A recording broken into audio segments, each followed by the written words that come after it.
Mhm. Yeah, and good evening and welcome back to the webinar series, if I can call so, where we connect aspirants to our accomplished faculty members, right? So we heard Ahana Ganguly speaking yesterday about chemistry, the central science, if I can quote what she said. And today we are slightly shifting gears to a different discipline, that is philosophy, but to make things more interesting, we're calling it PPE, Philosophy, Politics, and Economics. That's a new major that we are launching in 2024. Of course, the BA Philosophy and BA Economics will continue. And my name is Rajgopal. I lead outreach at Azim Premji University, and I'm pleased to welcome my colleagues Aditi Chaturvedi and Rahul Day to do this webinar and for this interaction.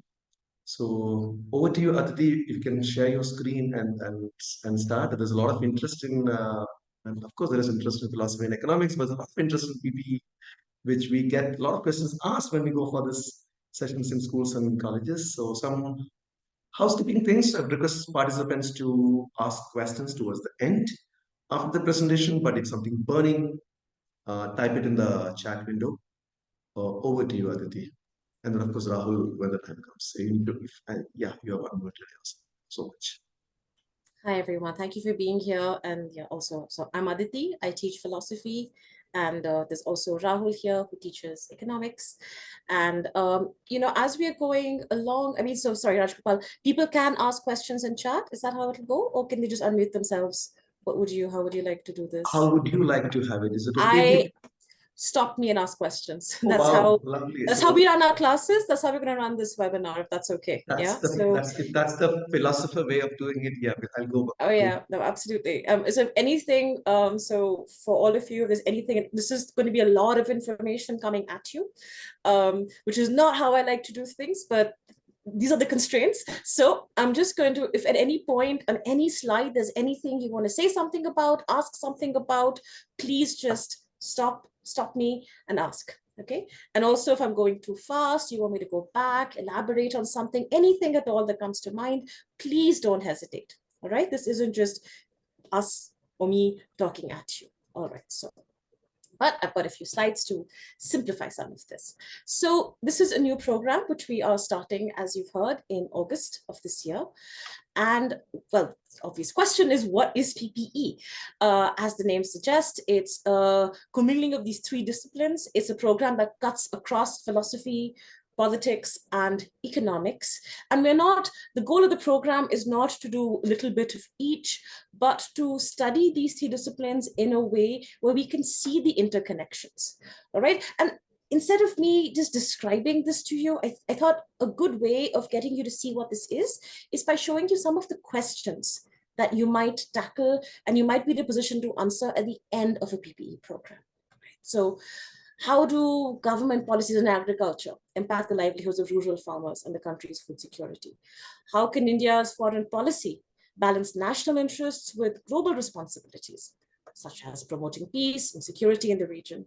There's this kind of broader problem in general about how one balances a need for freedom, right? And giving people freedom with the constraint of freedom that's sometimes needed for security. How do we balance these things? What kinds of ethical, but not just ethical, we might also add here social considerations, economic considerations should affect the environmental policies that we are framing in India and in elsewhere, and particularly in the context of climate change, the climate crisis. How do power dynamics in the caste system influence economic opportunities as well as political representation? How do cultural values and societal norms, what role do these play in shaping India's approach to the employment of women, to broader questions of gender equality?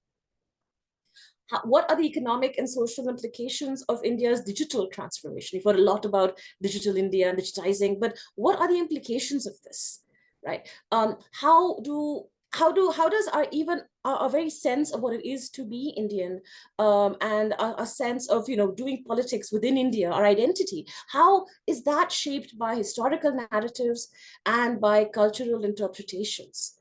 Right. Can we appeal to, can we look to something like per capita income?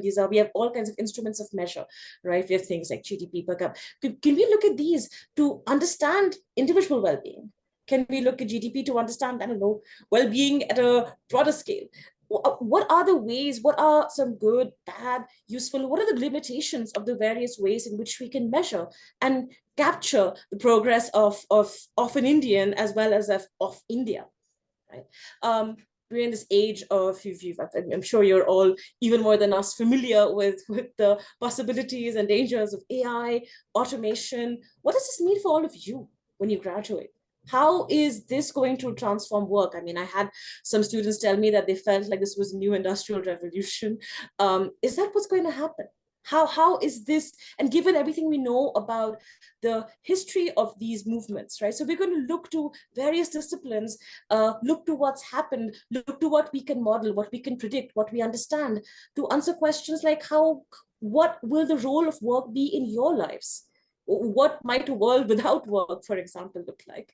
And then how can economic policies and social programs address systemic barriers to, well, all kinds of things such as education, access, and quality? So this is just a few of the kinds of questions that a PPE program is trying to put you in a position to be able to answer. So as you'll see from this, the approach that we have, I mean, of course, we're going to teach you complex ideas, abstract theories, all of this, but the goal is to get you to think deeply, carefully about these questions. And what's unique about these questions, I mean, there are lots of other really fascinating questions, and our various BA programs help you think about those, but these are questions that are best done across disciplines. These questions require interdisciplinarity. So we don't just have this idea of being interdisciplinary as a kind of buzzword or an extra. It's necessary to think about these questions. And these are questions, problems, challenges that all of us are going to face, right? So that it's with that in mind that we designed this PPE program. All right, so before I get into the nuts and bolts of the curricular structure, I want to pause. Any questions, anything you want to ask or clarify? And I won't be able to see if their hands and whatnot. So yeah, just unmute yourselves and speak. Please go ahead. Good evening, ma'am. Good evening. Yeah, my name is Naveed. I am from Mangalore. For my daughter, I have applied for BA in English honors only. So can I apply for this again with another form? I think our colleagues at admissions might be in a good, could I call in you please to help answer this? Yeah. I think the way it is, there's a way to change it now because there's a lot of time before the entrance test. You should be able to log in and change it in the form. If you're not able to, there's an option called raise a query. Okay. And there you'll have to mention that I want to change from this major to this new major. The team will review and get back to you. Can we apply only for one major or 3-4 No, majors? you can give your second preference also. And I really, slightly digressing to the topic, but I really recommend people to think through and give their second preference. We'll answer this in more detail later. Okay. At this point of time, let's try to understand the beauty of PPE, if I can use that word. Thank you, sir. Thank you. Well, we're moving away from the beauty to the nuts and bolts, alas. But no, Yes. the nuts and bolts are important. This is what exactly, because I mean, okay, fine, it's all very well. We'll answer these questions, sounds lofty and wonderful. How exactly? Right? I mean, you've got to be wondering what are your 4 years of study at APU going to look like? I'm not going to talk about life at Azim Premji University. This is just talking about you because there's lots more to being at Azim Premji University than your program of study. But let's look at your program of study. So you can also access this information on our website, which I've linked to at the end of this, but you could just Google PPE and Azim Premji University, you'll find this. But just so you know, this is the curricular structure for all BA programs, right? So you've got in these 4 years, you've got, this is how it's set up. More specifically, the way your courses are, you've got 80 credits, roughly half coming from your major, 15 credits from your research or internship, 25 credits from flexible courses, 15 from the common curriculum, a really special part of our curricular structure here at APU. And then the occupational minor, which adds yet more possibilities for what you can do with various degrees. Right, so this is the overall structure. Now, I'm going to focus on the half that you see, that's the disciplinary major, the 80 credits, right? So I'm going to tell you about how those are going to be distributed in PPE. So is this clear though? Anything you want to clarify at this point? So if there's stuff in chat, I'm not going to be able to see it, so maybe just ask it. Okay, okay, so assuming it's all clear, let's move on. So the way the PPE major is structured is we have 9 core courses. That's 9 courses you have to take and 3 electives. So you can choose for these 3 courses. And I want to emphasize these 3 electives are in addition to the courses you have in your flexible credits. Right, so you have 5 other courses that you can use up as you will. So you've got flexibility within the PPE program, but also in the overall program. Right? So you can use these flexible courses. You could do a minor. If you really want to focus on one of the disciplines, you could try different fields that kind of tie into this. There's lots you can do with your flexible credits as well. So do keep that in mind. Okay, so these are our core courses. So 2 of these, Introduction to PPE and Work, are designed in such a way that they very consciously cut across philosophy, politics, and economics. Both these courses kind of use methods and tackle questions that belong to all 3 of these disciplines. And then in between, we've got the remaining 7 courses. So we've got Key Concepts in Social Sciences and Power and Politics in Contemporary Society. Those are courses from the social science group. These are courses in politics. You've got Introduction to Economics 1 and 2, offered by, you guessed it, economics. We've got ethics, political philosophy, and power and agency that are offered by philosophy. So would anyone like to know more about, again, you can get this information on the website as well if you want to know more about these courses, but since we're here, would any of you like to know more about any of these courses? Again, sorry, if there's stuff in chat, I might miss it. Ma'am, will there be 1 honors degree or 3 honors degree? I'm sorry. So if I may, right? So the questions are going to be specifically about what the slide I'm on. So if you have more general questions, could you please wait until the end, right? So I'm welcoming at this point questions about something I'm just covering. If I've just said something that was unclear, or there's something on this slide that you'd like more information on, please feel free to ask. More general questions about the program or about switching or any of that, please let's wait till the end. Yeah, I have a question on power and agency. What exactly are we planning to cover in this particular program? Okay, so Power and Agency is a course that's taught in the philosophy group. It's a course, so let's see. It's a course where we are thinking about questions of how do ideologies and forms of social control maintain social imbalances? How does domination occur when there's no clear dominating agent? Right? So to what extent can we have agency as members of powerful social institutions? How do technological forces control our everyday lives? Who has power? Who gets to resist, right? So this is a course on social thought, and we are going to look at some key questions and problems about the exercise and structure of power. And the way we do this is a close study of thinkers such as Marx, Max Weber, Sigmund Freud, Jacques Lacan, Gramsci, Sandra Harding, Donna Haraway, and Antonio Gramsci. So this is a course that covers the wide range. This is a slightly advanced course. So as you can see, it's in the 4th semester of our program of study.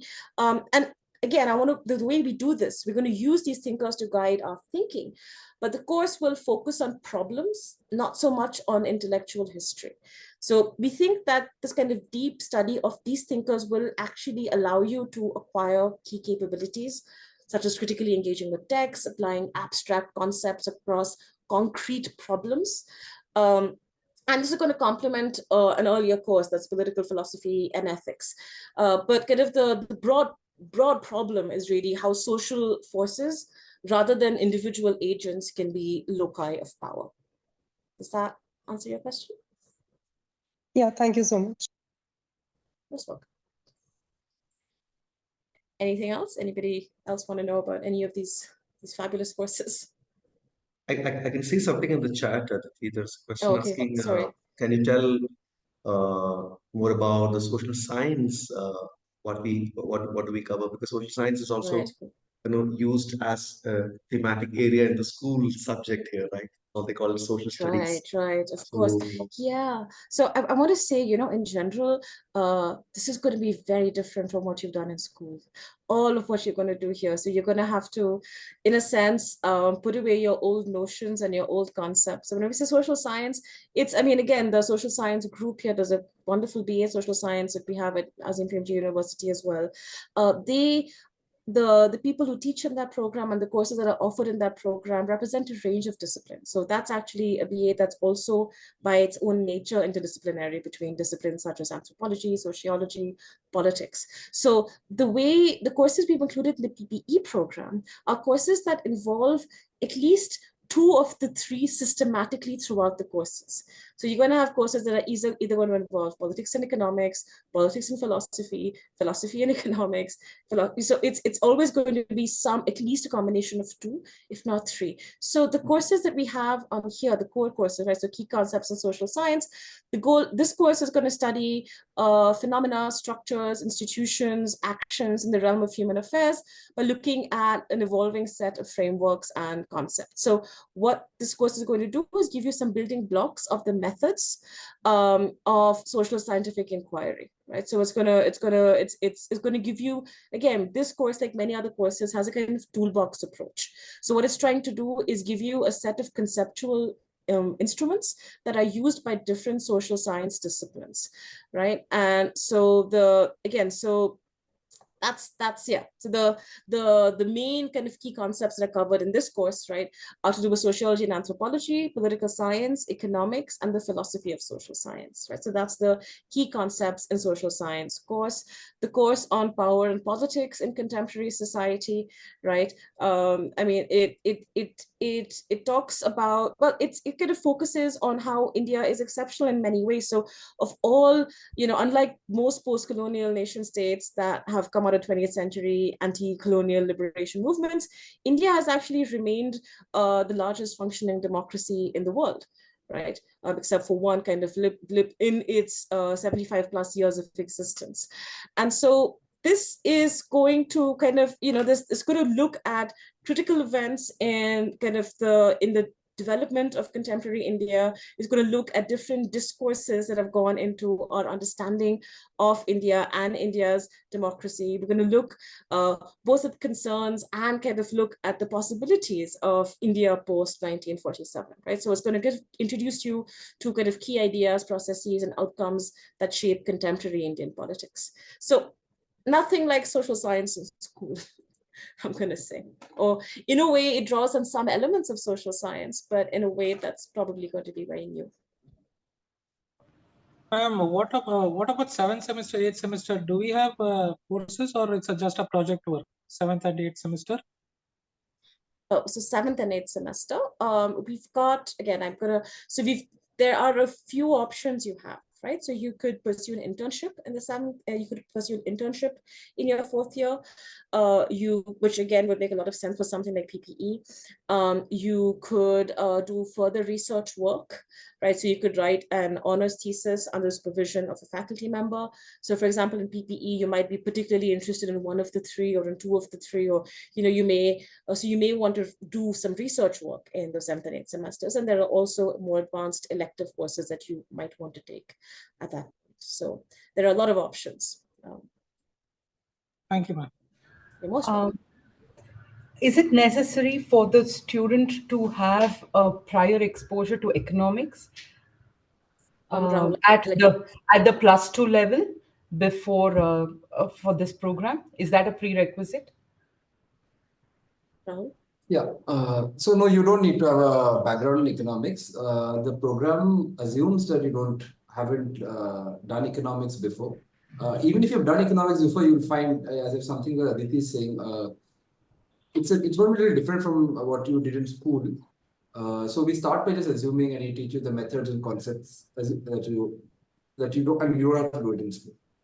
So I think one of the things in economics, having done maths in 11th and 12th, is the advantage. But in our program, even if you haven't done maths, you can do the economics courses. I think we kind of help sort of give some outside class tutoring to help you catch up with. You need a bit of maths and stats to do the economics courses. All right. Thank you. And I should say also, same, I mean, the question was asked for philosophy, social science, but similarly, whatever background you're coming from, whatever you've studied, humanities, commerce, science, whatever, we are assuming we're starting from scratch.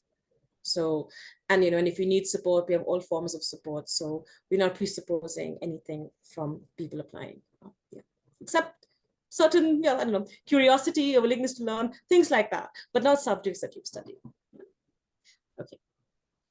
So that is the core courses. I'm going to move on. So we've got, sorry, it's not, yeah.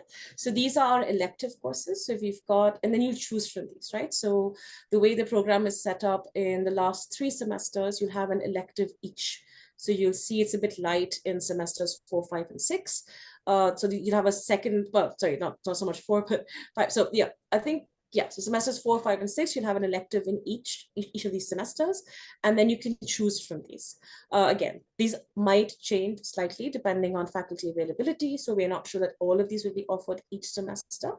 But again, so the kind of flexibility you have with this program is you might want to focus in 2 of the 3, or you might want to take 1 elective from each. You may, if the timetabling works out, even take 3 electives and 1 if you want to focus. These are all things that you'll decide once you're here in consultation with your academic advisors. But that at least is, so you've got the mandatory 9 courses and then 3 courses, which will be chosen from amongst these ones. So again, I'm going to pause. If you have questions about anything on this slide, we can take those questions. Just to ask again, students will be allowed to choose any 3 electives from across these 3 broad categories. Can they choose 3 subjects, say can they choose their electives from philosophy itself? They absolutely can.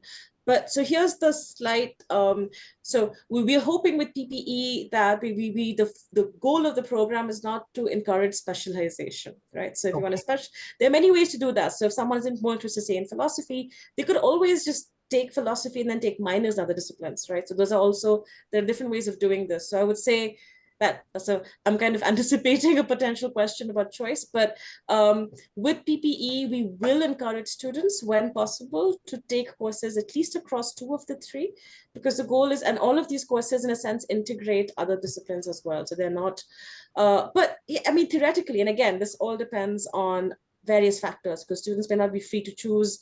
They may have clashes in the timetable, right? That's how electives are set up. So we can't guarantee that every semester they'll be able to actually take that elective. But theoretically, if all is okay, they absolutely can. But yeah, I would still kind of urge against if the goal is to specialize, I may not kind of think of going this way. Okay. Does that, yeah. Yes, that answers my question. Thank you. And also, yeah, just one more thing. Don't forget there are also the flexible credits, the 5 courses of flexible credits. So there's lots that they can do with those as well. So that's always an option. Okay. All right. Would you be taking us through those credits as well? The options that we could do that in the end. We could do that in the end. Okay. When I think Aditi's slide did have that. Should we go back to that slide, Aditi, or we'll finish and go back? I didn't quite mention all the flexible. Oh, you mean the structure of this one? No, not the structure. Oh, you mean the actual available. Yeah. That would be a pretty big thing. Okay, that's a huge thing. Yeah, that's going to be, because the way flexible credits work is that every semester, almost each of the groups, each of the disciplines will kind of nominate a course that could be a flexible credit. And so that's a lot of courses that people can choose from as flexible credits. There's also the option of taking a minor in a different discipline, right? So PPE does not have a minor because it doesn't make sense as the way it's structured, but other disciplines do have minors. So yeah, that's a lot. That would be a webinar of its own. So I'm gonna cry out at this point and say no.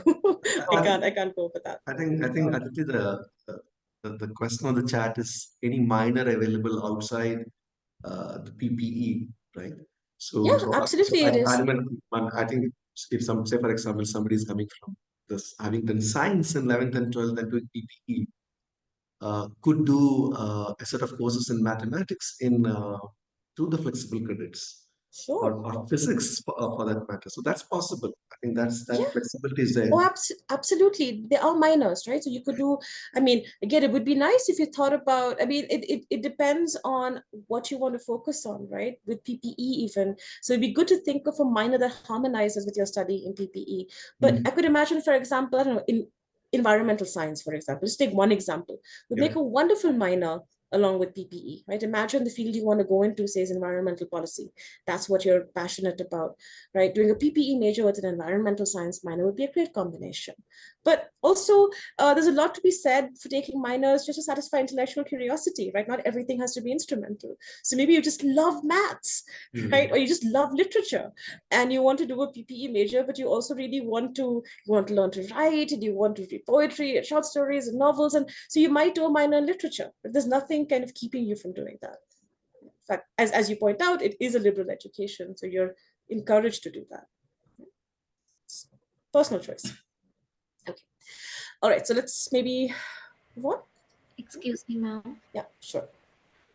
Ma'am, could you please expand more on economics and ethics? I'll let Rahul do that. Yeah. So economics and ethics, it's a elective course for the economics major too. And it's a course which looks at a few moral theories, and you can think of ethical questions which are of interest for economists.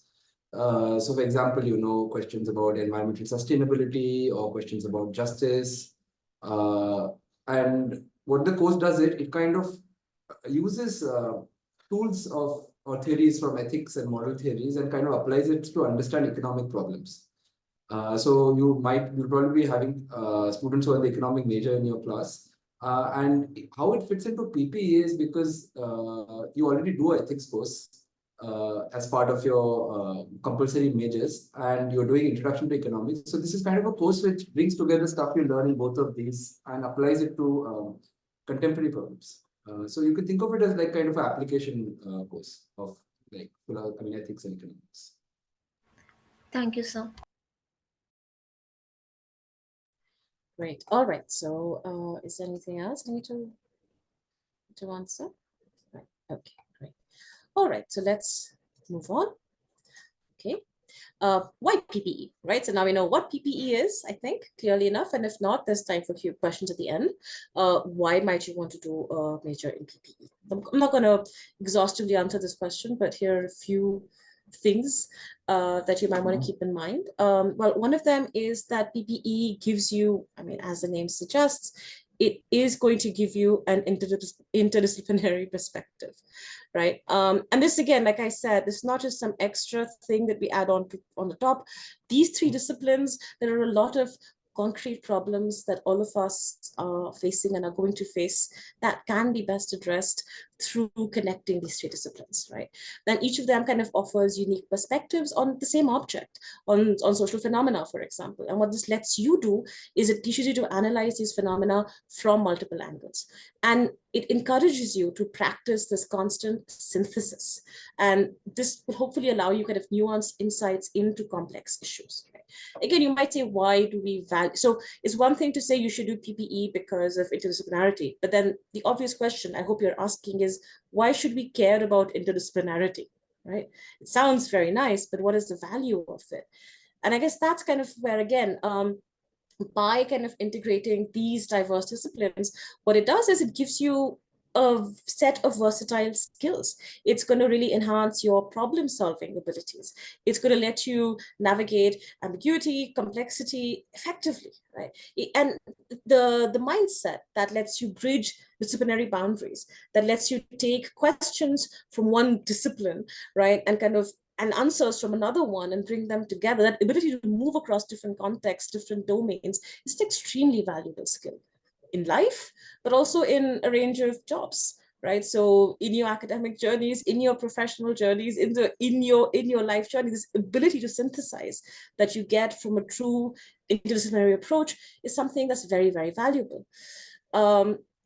Okay, the other kind of reason, I mean, again, there's lots of things, lots of reasons why you may want to do this, but the social impact, right? So this matters to you. I mean, PPE, it does aim to cultivate kind of a sense of civic responsibility. It empowers you to actively engage in addressing social issues, in contributing to positive change. And this is done because the program kind of helps you develop a critical awareness of social, political, and economic structures, and then kind of enables you to identify, challenge, if you want to, injustice, inequalities where you see them.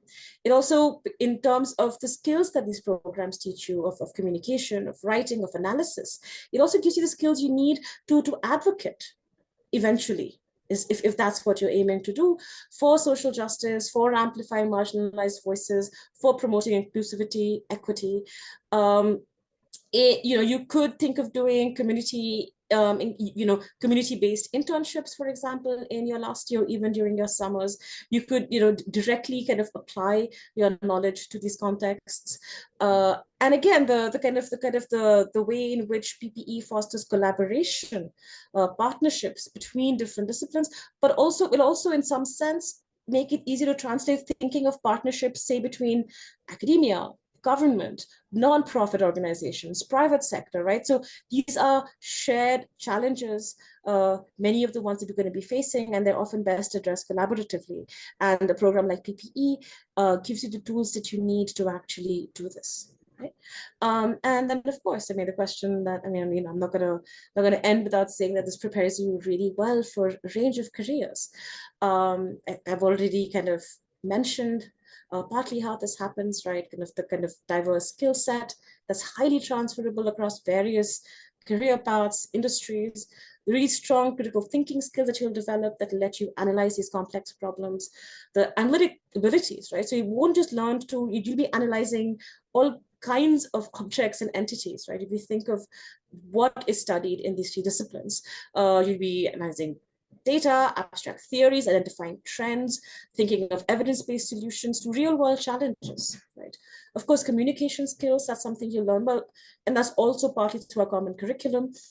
Problem-solving proficiency. Again, you've got you could think of all the careers where these are valuable skills, right? And you're going to learn different kinds of problems, right? So economics, politics, philosophy, we're all looking often at similar objects, but different kinds of problems they give rise to, and different families of solutions, not just families, different levels of solutions, right? And that's something that will be extremely valuable in whatever you do. And then, of course, adaptability.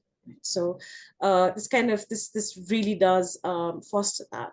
And so you've got kind of diverse career pathways. You could think of government, policy analysis, consulting, nonprofits, international development, journalism, academia, right? You've got a lot of options ahead of you at the end of a PPE program. So that's it in terms of information that I wanted to share with you. At this point, I think are open to questions you may have. Also, you can look at the website to learn more about this. And if you have questions that aren't addressed, you can always email us. This will go to me, and then I can connect you to colleagues in different disciplines as and if needed. All right, so I'm going to stop this. And yeah. Thanks, Aditi. We'll take questions if we have not answered anything specific. Rajgopal, if it's okay, can I just say a couple of more things about why you should consider doing PP? Please do, especially. Okay. Please. I mean, this is not the way I understand schools, right? It's all taught very, even if they've taken humanities or social sciences, economics, politics, history, they don't see the integration. So yeah, please do that. So I think, one of the questions many of your students will be having is that PP is something new. There isn't a lot of similar courses in India. And, how do you base your decision on why you should be doing PP? And I think some of the things that was exciting for us when we decided to make this major, and, all of us come from different disciplines. So Aditi teaches in philosophy, I teach in economics, and many of our colleagues teach in one of these disciplines. It was exciting to make this program because we felt like it's giving something which each of these majors is not.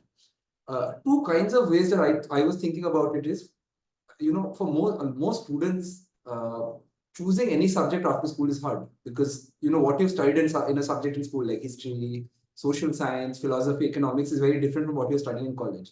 So for many students, you're still kind of deciding what you want to do. And one reason to do PPE is that by getting exposure across many disciplines, it gives you time to learn, think, and then sort of reflect on what is it that makes most sense to you, what is it you want to study more. And, you know, the research, the internships, the flexible credits helps you build focused in the direction. So it's kind of exposing you to many different kinds of disciplines. When you're choosing a master's also, at that point, you have much more broader sense of what you want to do. So, for example, you know, we have students who come to economics and then somewhere through they feel like they're interested in something else also. So this is one, I think, suits those students who are still kind of thinking and want to sort of explore more. I think the second big thing, and you know, it's hard to show tangible evidence for it, but if you're thinking, how does PP prepare you for a career? Most of your students, you know, when you enter the job market in the next 5 and 7 years, the work world is going to be very different. Already we are seeing that, you know, there are a lot of new kinds of work, organizations, products, which weren't possible even 5 years ago because of the kind of technologies around.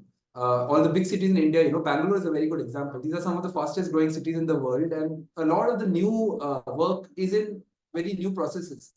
So the broadness that PPA gives you kind of helps you navigate the modern work world better. So this kind of interdisciplinary exposure, thinking about a problem from different sections. You know, a lot of work I think that people from PP go to is like it's either creative, like in the media, or it's like intellectual content building, or it's like thinking about a problem or doing research, right? Very open-ended problems. I think that this kind of discipline helps you learn how to think, how to research, how to look for resources, how to borrow from different disciplines to, attack very new problems and issues. So I think really that's where the value of PP is, to kind of think that it's setting you up for a future world, which is very hard to predict. But if we know some of the directions it's going through, our usual courses don't equip us.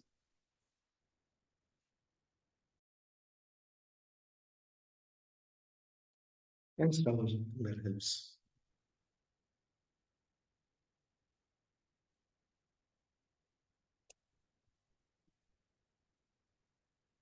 I think one question that has come directly to me in the chat is, this question get asked when we go for open houses, is how's a PPE program different from, say, a BA philosophy? If you can. I think what we explain is we tell them that everything else is available, occupational minor on the track, they can do a research or an internship, the flexible credits, but in terms of major. I mean, so I think some of it actually, Rahul, is just addressed in the comments he made, right? So what is it that led us to want to even do PPE is that, yeah, the breadth of PPE prepares you for this very quickly and unpredictably changing world in a way that our major in philosophy, you know, of course, we're trying to do that too, but it's not doing it in the same way. Now, that said, you can't have it all. You know, so even though what PPE is not compromising in rigor, but you're not going to get the same depth that you will in a particular field of study that you will from PPE. So I think a lot of it is about choice, personal preferences. Where do you see yourself 4 years from now? Right? What is it that you want to do? What kinds of jobs are you after? Do you want to go into higher education? Do you want to go directly into a job? Like what is it that you see yourself doing? And I think that these different disciplines, focus or prepare you a little better for some things rather than for other things. And again, with philosophy, it's a question of so we've got a very, I mean, I can talk about the BA in philosophy because, I mean, I'll let Rahul talk about economics if you'd like.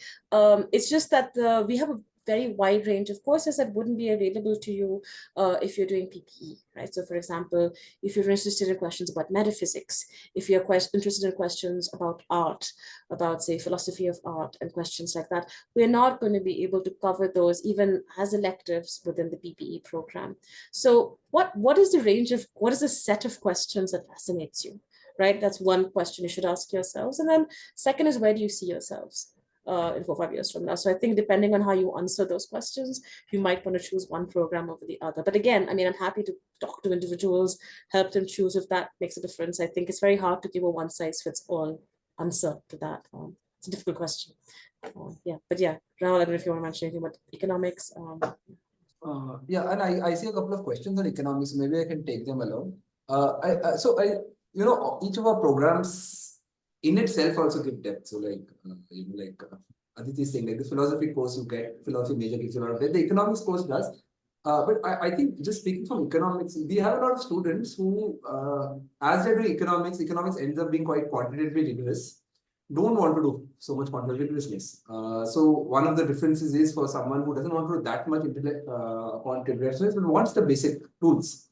There's also a lot of our students who like economics, but the kind of master's programs they go to, they don't really require the kind of economics we teach. So like we have students who go for environmental sustainability, we have students who go for development studies, students who go for policy making. And I think if you go for a kind of master's, actually you get a lot of, you already sort of know or equipped with a lot of knowledge which helps you specifically for this program. So you don't need a full economics program to pursue those kind of careers.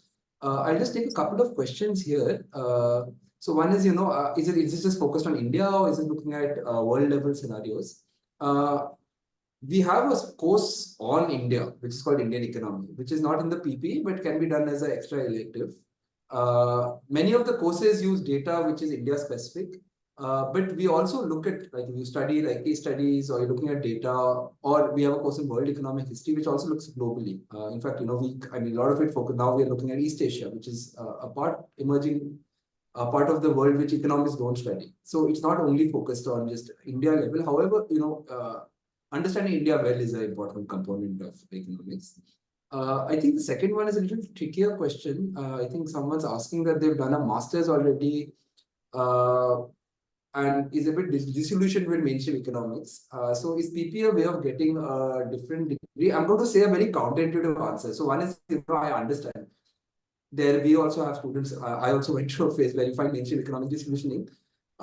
In general, I would say if you already got a graduate degree, PP is going to be difficult for you because you're sitting with students who are from a very different age group, from a very different background, schooling background.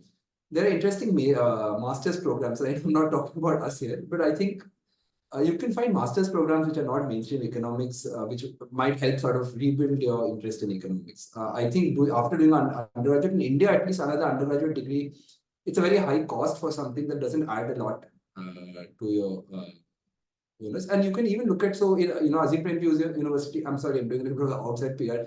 We have a master's in economics, which is different from mainstream economics. We have a course in development. Those are like the kind of masters where you can go to where you don't do mainstream economics. But yeah, I don't think there's a lot of value in doing another undergrad degree in India.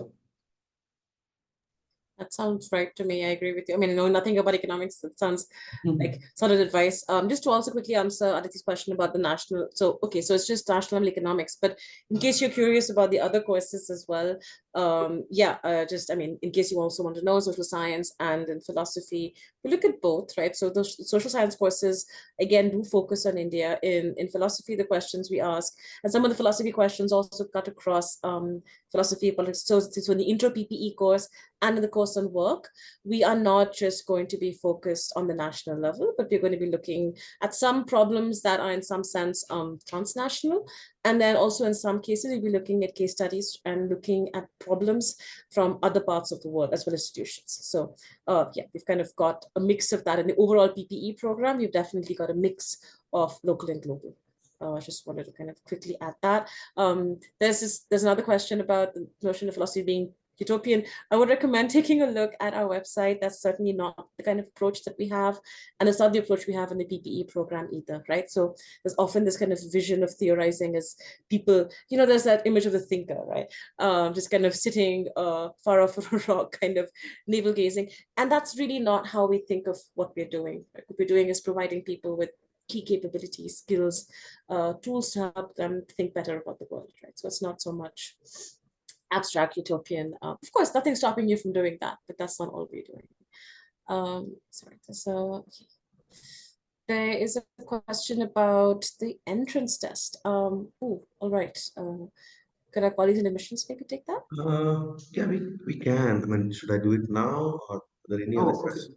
There's one more question. I'll just take it. Maybe after that. You about the MA in economics. So okay, so this is actually a pertinent question. Can you do a master's in economics or mathematical finance after doing a PP? I'm going to talk only about India because I myself don't know the exact requirements if you're going abroad.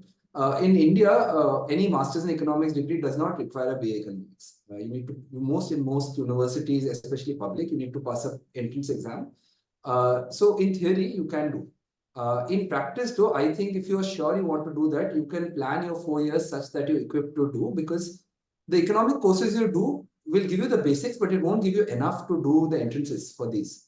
So ideally, I think you should choose your flexible credits to give you those kind of courses. So I think you will probably need a advanced maths course like linear algebra, you need intermediate micro, you should do econometrics, and then you're kind of equipped to do these entrances, and then you will have to prepare separately also. So usually in India, most masters economics, you get like question bank papers and they give you syllabus, and some of the topics are outside, you have to practice.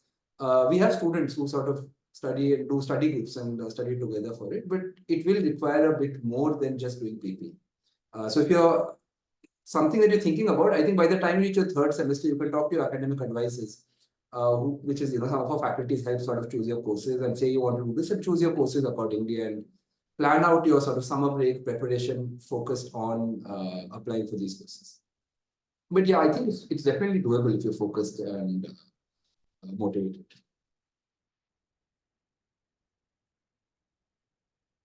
One more question for you. Okay, I'm really interested in economics, but this course caught my eye and got admission in this. What will be the difference in the amount of economics which would be done in pure economics compared to PP? It's a huge gap, thank you. So, the 5 courses that you can do to the PP, which is the 2 compulsory, Intro Eco 1 and 2, and the other 3, which is World Economic History, Economics and Ethics, Political Economy.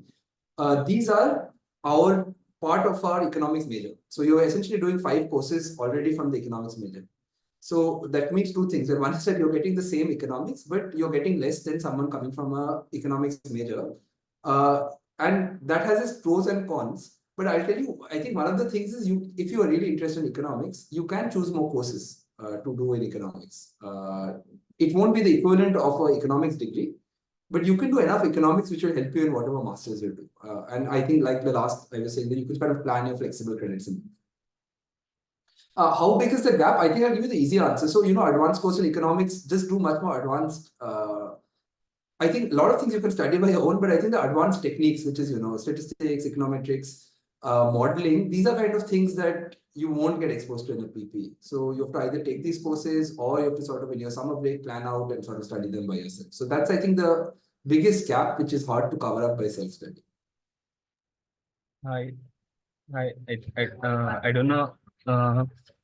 Regarding entrance examination subject, which subject we need to cover? It's economics or philosophy?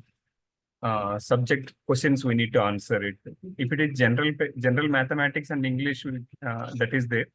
Subject I need to understand which subject we need to write the entrance test. I think the question is around the domain specific questions that we will have. We've kind of divided that into science, social sciences, and humanities. So PPE, which group will it fall into is probably is the question. The domain specific questions. So that's the 5. I think that's the. Oh yeah, well that's a good question. But clearly, it's not. I mean, if you've seen this, I mean, I'll just walk you through the sample question papers. It's not to test your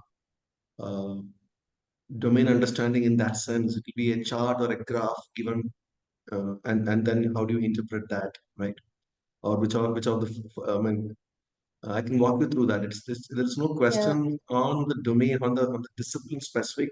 I mean, that's true for physics or chemistry also. There's no chemistry question in the entrance examination. It's when you clear the entrance test, it's that the interview is that what we try to evaluate. So, exactly. So I wouldn't worry too much about that. I wouldn't worry about thinking you have to prepare something special for PPE for that, for those 5 questions, right? So that's not, for the entrance, right? Is that, yeah. So I think what we have is even for the disciplines, we have a reflective question, which doesn't require specifically knowledge in that. So because it's the first time, I think we don't have an example to give you, but it will probably be a question which kind of makes you see your suitability for these disciplines. So it will be kind of an open-ended question about something happening today or about something which is connected to all of this, which anybody would know about, and then it's kind of a reflection. So I don't think you need to specifically study these three disciplines for the entrance. However, I think the question will kind of show, what you've learned through your school. So having some background or at least doing some basic knowledge about this would, I think, would help. Thank you so much. I just want to quickly take a question, right? There's a question in the chat from Samrita saying that the BA Social Sciences, it's very different from the BA PPE, right? All of them are. So for example, the BA Social Science, it's not going to give you anything that the economics courses are going to give you. It's not going to give you the same set of tools, the same set of methods, the same set of problems. It has no normative theorizing, right? So the social sciences, often, or at least sociology, anthropology, you will do a lot of descriptive theorizing, but it's not, the domain of what you ought to do and what we ought to do is very much the domain of philosophy. And in fact, if anything, it's a potential clash between the disciplines, right? But of course, the way we've designed the PPE major is that, we're trying to integrate those two perspectives. We're going to use a descriptive to hone the normative and not have these be completely distinct domains as they often are. But there are a lot of especially methods and tools that you're going to get from the PPE major that's very, very different from the social science major, right? So both the focus, the kinds of classes you'll be taking, all of that. So, it's really quite distinct. I would say it's really got very little, even if you look at the introduction to PPE course, the course homework, these are not courses you're going to find in any of the individual majors. So it's very, very different. And again, feel free to email if you want more kind of information. The question about the IFS, I have no idea what, because somebody else can. Yeah, so I think I take this. So I think the PPE, the material we study is very useful for the Indian Foreign Service because you're studying things which are of great relevance. The IFS, however, the exam itself is a very competitive exam, which you'll have to prepare for separately. The courses, you cover a lot of some of the things in PPE, but the kinds of questions you have is you have to prepare separately for it. And in my experience, it's very hard to do IFS preparation with our coursework because it's quite rigorous.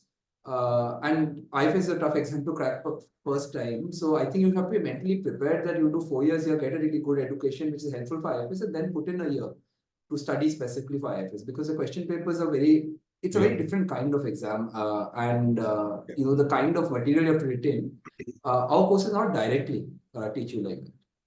I also quickly answer this. So, I think this is a follow-up question that, can you do a master's if you study by yourself? And I think, so your answer is yes. I think probably the most important thing is you should do a couple of maths papers. I think that's the hardest thing to study on yourself. So there are a couple of our maths papers which are very useful for the MA entrances, and ideally also do a couple of advanced economics courses. And then I think you're very well equipped to apply for a master's. In no way, you don't face any kind of constraint if you're. Again, just for the competitive exam front, I think Rahul's right. That courses are very demanding. One thing you may want to ask yourselves as a question is, what will prepare you to crack the exam and what will prepare you to be any good at what you do, right? What will make you a valuable member of, a productive, helpful, contributing civil servant in India, right? So those are very different questions. So in a way, all of our programs are very much aiming you to flourish once you're there. The cracking exams, that question's been answered already.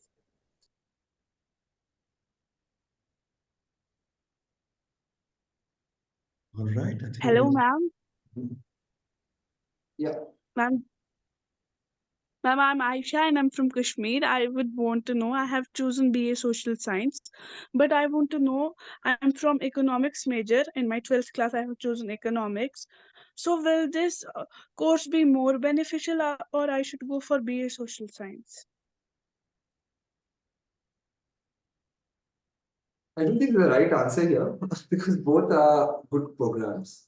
I think what might help you make your decision, because I as Aditi has been saying, I think you look at both the curriculums and see what sounds like something you want to study. And then I think both in some ways equip you for similar careers. But if you are very clear, you want to do something like work in the social sector or do IAS, I think social science is probably more conducive. And PP, as we were saying, is sort of very good for the new kind of works that come. So I think you should look a bit at curriculum and think a bit of career, because I don't think one is necessarily better than the other. It just equips you slightly differently. Okay, sir. Thank you. If you spend some time on I think one of the reasons why we have updated the program page with the exact course names is for that. So once you spend some time there, just repeating what Aditi is saying, if you look at the major, the core courses that's offered in a particular, that will give you an idea. Oh, social science has got some elements of sociology. Oh, it's got some human geography. Oh, this is a course called Thinking Like a Social Scientist. That will give you an idea. Then in parallel, also read PPE, and then you come to the conclusion, yeah, and go with your gut feel. The way when the entire idea of liberal education is that nothing is cast in stone. So when you want to go for your, of course, it will prepare you for wonderful careers in the public services, whatever you want to do, and even for the postgraduate preparation, it will lead to what you want to do. But yeah, spend some time. Spend some time and then decide. Don't think that you can come here, figure out after 1 year. Spend some time in the class 12 itself. I mean, and I, for one, again, once you've done that work, if you still have questions after you've done that, that might help you. I'm happy to answer those questions, so you can always reach out. But yeah, I think what Rajapal says makes the most sense. You have to. We can't help you with this one. It's hard to make choices, but this is the first of. Well, this is not first. This is amongst many choices you've had to make and will keep having to make. So good luck. Good luck making that choice. If I were in your place, I would not know what to do, I have to say. But it's not a bad choice to have to make, right? Yeah. And that's one of the reasons I was saying that when you fill in the form, it's always good to give a second preference, right? So when we're evaluating, if they've cleared the entrance tests and they come for the interviews, the faculty members will also be able to talk to you and guide you at that point of time. So yeah. So this is only the first among the many discussions that we will have with you. And on that note, and the questions are kind of answered. And we've just it was designed as a 30-minute, 35-minute discussion. But thanks to the wonderful questions from the audience, I know it's almost 6 now. And on that note, should we slowly wind up? Aditi, Rahul, do you want to give any final words of wisdom to the audience? No, I mean, I think one thing I'd say, I think I'll speak. I think we are quite excited to make this program. It's anything new kind of inspires you. So I think there's something exciting about doing something, being part of a new program, and students will be shaping the program. That's one of the earliest batches get an advantage. So I think that's one thing to sort of keep in mind when you're making a choice. I can't get wiser than that. It was a great words of wisdom to end on. Thank you, Rahul. I completely share your enthusiasm. Yeah. Okay. On that note, I think we should close this webinar now. Thank you very much. Those who are preparing for your class 12 examination, all the best. I'm sure you all will do well. And then I had a generalized question. Can I butt in? I'm sorry. Yeah, no problem. No, you can. So we stay out of Ahmedabad and we were interested in a campus visit. Unfortunately, I mean, I've been trying to call people and everyone tells me that you can get a confirmation just before 2 days. That's difficult to make down all the way to Bangalore. So you can come every Friday. We are open. You could come and visit. And as a matter of coincidentally, this Saturday is a campus day. So we organize such visits every 2-3 months. But every Friday you can come in either 11 to 1 or 2 to 4. Yeah, and we are much better. Okay. We are much better in person. We are not that great. I mean, of course, Aditi and Rahul did a fantastic job in the digital format, but we are much better. I can guarantee you that when you come in person. No, it was just that she's a bit confused on what to combine and what to take. So we thought probably that would help her. That's all. Please. Okay, thank you. Thank you. And it would be open even in the month of May, right? That's when the school breaks here. Yeah. Sure, definitely. I'm going to put the email. If you don't find where to fill the form for the campus visit, outreach@apu.edu.in is what you need to write to. And we have one coming up on environmental science tomorrow. So somebody's asking, so tomorrow's webinar is on the environmental science. You may have to go and re-register one more time. We're not doing specifically social science. The idea is not to talk about all the majors and it will be a 1 month long program. So the idea is to do sessions on and certain majors, so you get a flavor of what Azim Premji University is. But we're doing definitely uh, information sciences, we're doing environmental science, and we're going to talk about some of the majors that we're offering at the Bhopal campus. We have a second campus at Bhopal. So faculty members from the Bhopal campus, we're going to talk about English, economics, and of course biology also. And so there's only day 2. Veeranarayan has a question. Quickly, you can ask the question, then we'll close it. Yes, sir. Yes, sir. Can I have a question, please? Yes, sir. It is a liberal arts course. So that I would like to know about that. Yeah. Is it everyday local and international issues discussion with me along with this course or not? Along with this course, any discussion of local and international issues? Yeah, I mean, so that's not pedagogy, right? Our very classrooms are structured that way. Because So the way today's system, very complex system, social system is there now. Whether you take political system or economic system. So is there any every day what is going to be happening in this country? What is the actual read the student can able to understand from his perspective by knowing this subject? Let me just start and then you can add, Aditi. See, I think I understood your question to some extent. The learning experience of Azim Premji University is not only to the major. It's not just PPE economics. Right? We have something called a common curriculum. So the common curriculum has courses like critical reading and writing, public reasoning, understanding India. So there also we bring in contemporary issues of the country.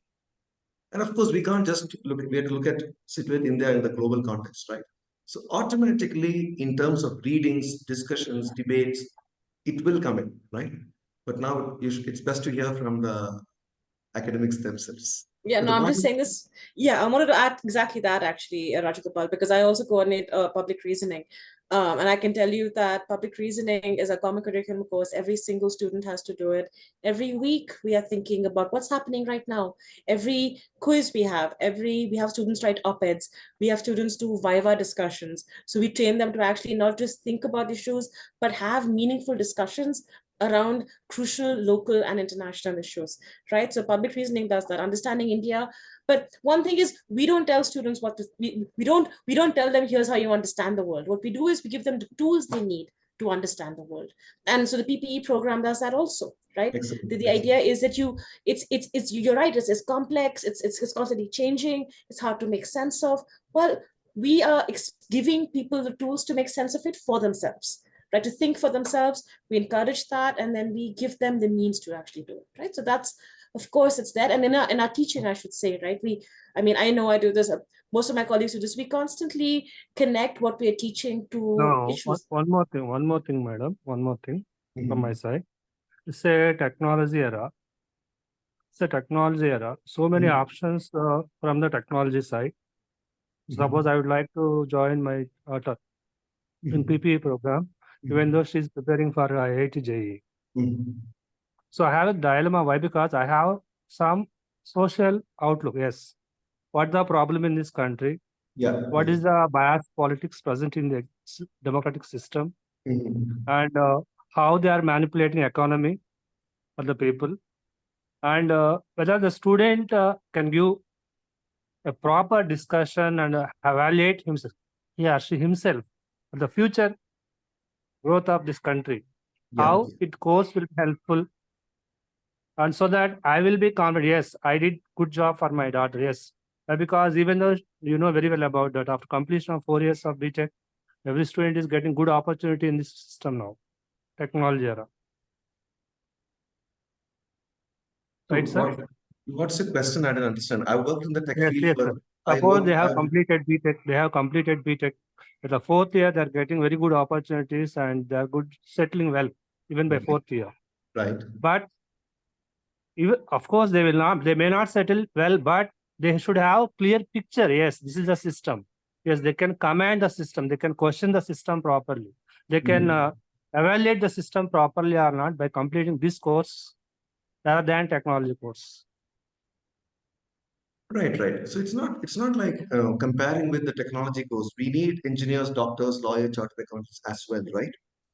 We need them as well. I think this program. I think you're asking whether it's a liberal arts program. I will say it's a liberal education program with India as the context, and also liberal education for Indian students. We are not preparing them for an industry or a sector. Which sector they will work, which industry they will work, they will decide based on their 4 years of experience. So that's a big difference. Like if you look at it, I mean, I worked in the IT field for many years. We clearly know what's going on there. What is the kind of job, right? What we broadly call service sector. We are preparing our graduates to be a scientist or ecologist or a biologist or a social scientist or a philosopher or a historian, right? Or somebody who's into policy think tanks. So that we see a variety of roles of 21st century that we're preparing them for, and not preparing them for only for the tech world or a particular sector. They can work in the technology field also, but the question they'll be asking is, are we building this AI tools in an ethical manner?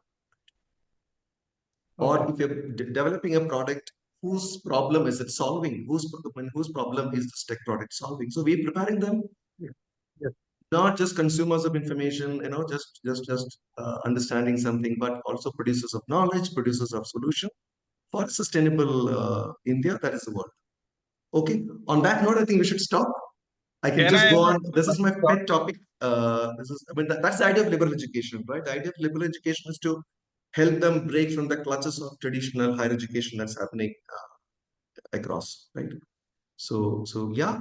So on that note, let me stop. We'll meet again tomorrow. That's why if you have more questions, you can join us tomorrow, and we'll talk about environmental science. I think that's a classic question. I think, and for that to really solve problems of environment, we may need a philosopher and learn environmental philosophy.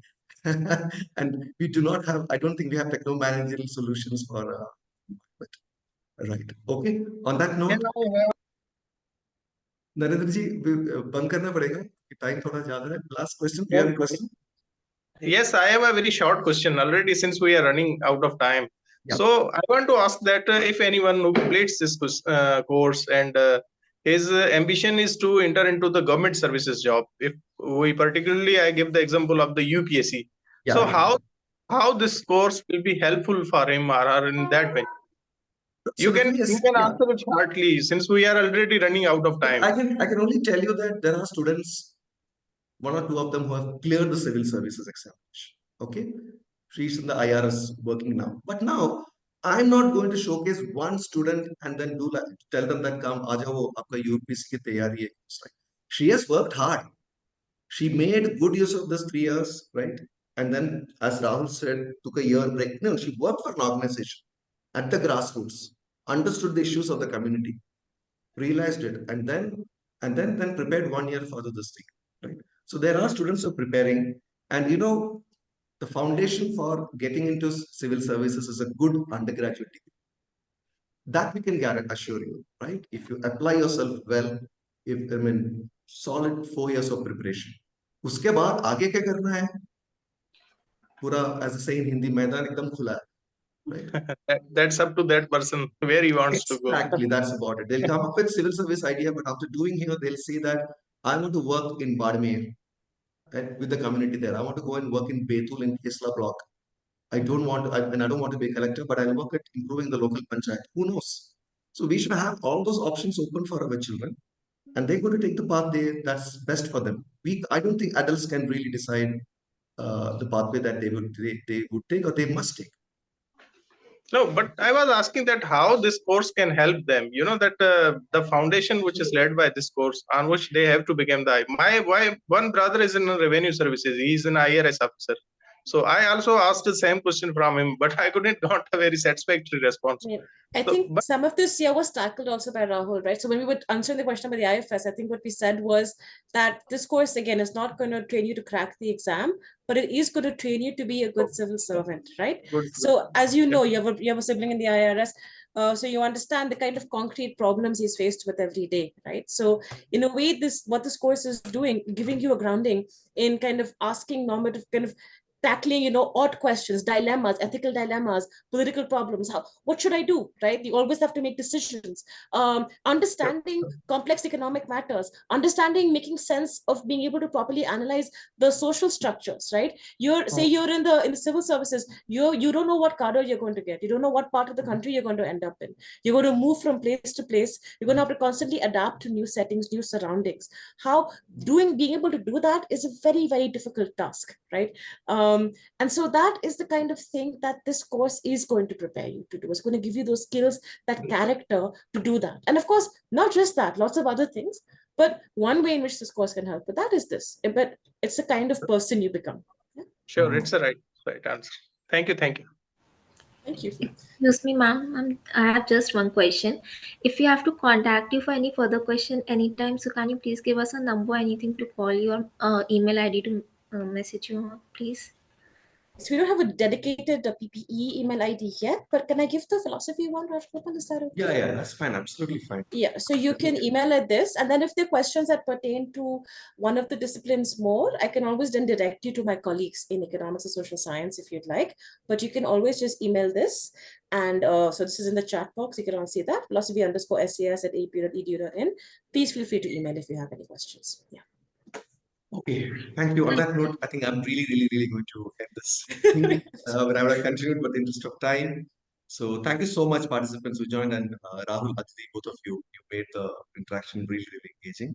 And thank you, and hope you get some interesting students to work with in July 2024. Absolutely, looking forward to it. Thank you. Yeah. Bye. Bye.